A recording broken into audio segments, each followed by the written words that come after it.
अस्सलाम वालेकुम। कैसे हैं आप सब लोग। हम जो है केमिस्ट्री का आज फर्स्ट चैप्टर स्टार्ट करेंगे। फर्स्ट चैप्टर के मतलब हमने रिवीजन करनी है। तो फर्स्ट चैप्टर है फंडामेंटल्स ऑफ केमिस्ट्री। इसमें जो है हम फर्स्ट केमिस्ट्री की डेफिनेशन पढ़ेंगे। तो केमिस्ट्री की डेफिनेशन कहाँ है, इंट्रोडक्शन के सेकंड लाइन में केमिस्ट्री की डेफिनेशन है, the branch of science which deals with the composition, structure, properties and reaction of matter is called chemistry. इसके बाद जो है इसकी ब्रांचेस कर लेनी है। ब्रांचेस, फर्स्ट ब्रांच है physical chemistry, organic chemistry, inorganic chemistry, biochemistry, industrial chemistry, nuclear chemistry, environmental chemistry and analytical chemistry. ये सारी ब्रांचेस जो है आप लोगों ने अच्छे से याद कर लेनी है। ये इंपॉर्टेंट शॉर्ट क्वेश्चन भी है और इसमें से जो है लॉन्ग क्वेश्चन भी आ जाता है कि एनी फोर या फिर एनी फाइव ब्रांचेस को जो है वो एक्सप्लेन करें, उनकी डेफिनेशन भी लिखनी होगी, फिर उसका स्कोप भी लिखना होगा। नेक्स्ट है टेस्ट योरसेल्फ। टेस्ट योरसेल्फ 1.1, ये आप लोगों ने अच्छे से कर लेनी है। ये से शॉर्ट क्वेश्चन है इसमें। फिर बेसिक डेफिनेशन। बेसिक डेफिनेशन में फर्स्ट डेफिनेशन है हमारे पास मैटर की, कि मैटर क्या है। कोई भी चीज़ जो एक प्रॉपर मैस रखेगी और उसकी एक स्पेस को ऑक्यूपाई करेगी वो कहलाएगा मैटर। फिर है हमारे पास सब्सटेंस के। सब्सटेंस क्या होगा, मैटर की प्योर फॉर्म जो है वो सब्सटेंस कहलाएगी और मैटर की इम्प्योर फॉर्म को हम कहेंगे मिक्सचर।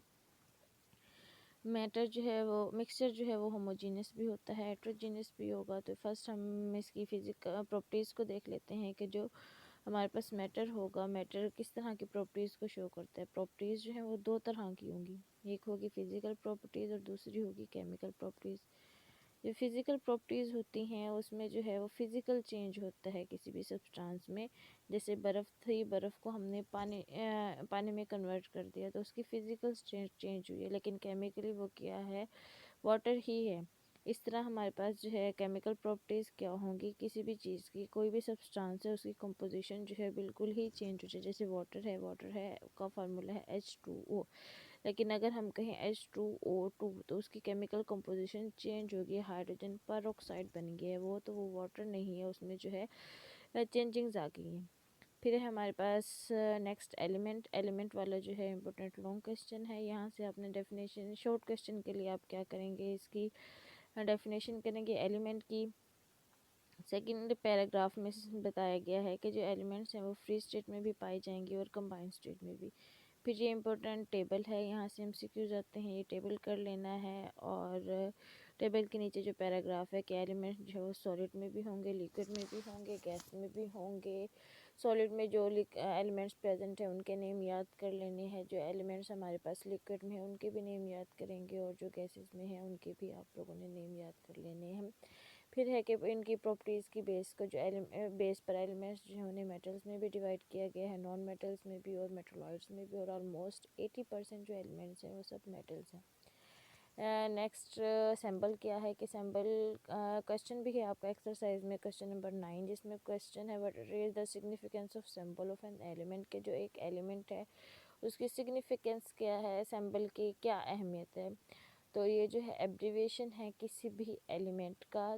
सिंबल जो है वो जो एलिमेंट है उसके नेम से लिया जाता है। नेम जो है वो इंग्लिश में भी हो सकता है, लैटिन में, ग्रीक में भी हो सकते हैं और जर्मन में भी हो सकते हैं। तो क्या करते हैं, इसका फर्स्ट लेटर लेते हैं, फर्स्ट लेटर को जो है वो कैपिटल करते हैं। हाइड्रोजन है, हाइड्रोजन के लिए फर्स्ट लेटर हाइड्रोजन।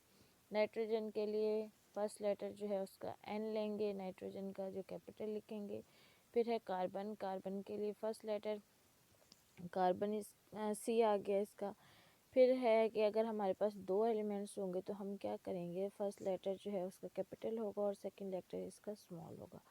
फिर है वैलेंसी की डेफिनेशन। वैलेंसी की डेफिनेशन कर लेनी है यहाँ से, और यहाँ से इसकी जो है वो एग्जांपल्स कर लेनी है। नेक्स्ट इसके बाद जो है ये पेज नंबर 7, इस पे जो है टेबल दिया गया है। इस टेबल में जो है एलिमेंट्स के सिंबल्स भी दिए गए हैं और उसकी वैलेंसी भी दी गई है। फिर आपने जो है ये टेबल के नीचे वाला पैराग्राफ भी कर लेना है, इसमें वेरिएबल वैलेंसी के बारे में बताया गया है और फेरिक सल्फाइड और फेरस सल्फाइड का डिफरेंस बताया गया, ये देख लेना है। फिर कंपाउंड जो है इसमें से इसकी डेफिनेशन करेंगे कंपाउंड की। कंपाउंड की डेफिनेशन के बाद यहाँ से इसकी एग्जांपल। नेक्स्ट पेज पे जो है कंपाउंड का डिफरेंस दिया गया है कि आयनिक कंपाउंड कौन से होंगे और कोवलेंट कंपाउंड कौन से होंगे। जो आयनिक कंपाउंड होंगे उनका 3 डायमेंशनल क्रिस्टल लैटिस स्ट्रक्चर होगा। उसका मतलब क्या होता है कि जो एक आयन है उसको उसके अपोजिट आयन ने जो है वो सराउंड किया गया है, हर तरफ से जो है उसे उसकी अपोजिट चार्ज ने सराउंड किया है, तो क्या होगा, फोर्स ऑफ अट्रैक्शन जो है उसके दरमियान में स्ट्रॉन्ग होगा।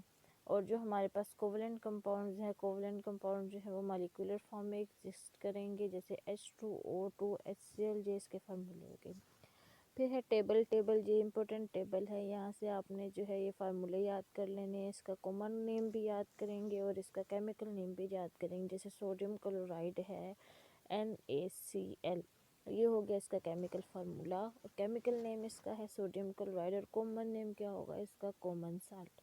इस तरह इसके सारे फार्मूले, जितने भी फार्मूलाज दिए गए हैं सारे फार्मूलाज भी याद करेंगे, इनके कॉमन नेम भी करेंगे और इनके केमिकल नेम भी करेंगे। फिर है मिक्सचर, मिक्सचर जो है वो मोस्टली शॉर्ट क्वेश्चन में आता है, लेकिन कभी कभी लॉन्ग में भी आ जाता है, तो आप लोगों ने अच्छे से कर लेना है। इस यहाँ से आप मिक्सचर की डेफिनेशन करेंगे। मिक्सचर की डेफिनेशन के बाद जो है कि मिक्सचर जो है वो कौन से फिज़िकल मेथड्स हैं जिससे आप जो है एक मिक्सचर को सेपरेट कर सकते हैं, तो डिस्टिलेशन, फिल्ट्रेशन, इवेपोरेशन, क्रिस्टलाइजेशन और मैग्नेटाइजेशन, ये जो है इसके फिज़िकल प्रोसेस है जिसके ज़रिए आप मिक्सचर को सेपरेट कर सकते हैं। तो इसकी दो टाइप्स हैं, कि होमोजीनियस और हेट्रोजीनियस। जो हम होमो क्या होगा, जो यूनिफॉर्म कंपोजिशन रखेंगे, मतलब सेम होंगे, जैसे एयर है, बज़ाहिर दिखने में एयर जो है वो हमें सेम नज़र आती है, लेकिन air is a mixture of different gases. इसी तरह हेट्रोजीनियस मिक्सचर है, हेट्रोजीनियस क्या होंगे, उसकी कंपोजिशन जो है वो यूनिफॉर्म नहीं होती। जैसे सॉइल, सॉइल जो है वो है तो मिक्सचर, लेकिन उसमें जो है हम बज़ाहिर देख सकते हैं मट्टी भी होगी, रेत भी, पत्थर भी, ये सब चीज़ें हम उसमें से सेपरेट कर सकते हैं, तो ये हो जाएंगे हेट्रोजीनियस मिक्सचर। फिर है do you know, do you know में से जो है आपने क्या, ये एयर, सॉइल, मिल्क, ब्रास, ये शॉर्ट क्वेश्चन में भी आ सकते हैं, MCQs में भी आ सकते हैं, तो ये डेफिनेशन अच्छे से कर लेनी है कि एयर जो है वो मिक्सचर है nitrogen, oxygen, carbon dioxide, noble gases and water vapour. Soil किसका मिक्सचर है, मिल्क किसका मिक्सचर है, और ब्रास किसका मिक्सचर है। अब है इम्पोर्टेंट लॉन्ग क्वेश्चन, कंपाउंड और मिक्सचर का मोस्ट इम्पोर्टेंट लॉन्ग क्वेश्चन है। ये डिफरेंस जो है काफ़ी बार पेपर में रिपीट हो गया, तो आप लोगों ने ये डिफरेंस जो है अच्छे से याद कर लेने। टेस्ट रिजल्ट करेंगे, एटॉमिक नंबर की डेफिनेशन करेंगे कि एटॉमिक नंबर क्या होता है। इसमें नंबर ऑफ प्रोटॉन्स जो हमारे एटम के न्यूक्लियस में प्रेजेंट होंगे वो कहलाएगा उसका एटॉमिक नंबर, और एटॉमिक नंबर को रिप्रेजेंट करते हैं जी से। फिर है एटॉमिक मास, एटॉमिक मास क्या है कि जो हमारे पास जो है नंबर ऑफ प्रोटॉन का सम लेंगे और न्यूट्रॉन का सम लेंगे जो हमारे पास एटम के न्यूक्लियस में, मतलब हम क्या करेंगे, ए हमारे पास इसका सिंबल है, एटॉमिक मास का सिंबल, नंबर का सिंबल जो था वो जी था, और मास का सिंबल है ए। हमें इसमें जो है वो प्रोटॉन नंबर को और न्यूट्रॉन नंबर को प्लस करेंगे, जिसके रिज़ल्ट में जो है हमारे पास मास नंबर आ जाएगा। फिर है टेबल, टेबल में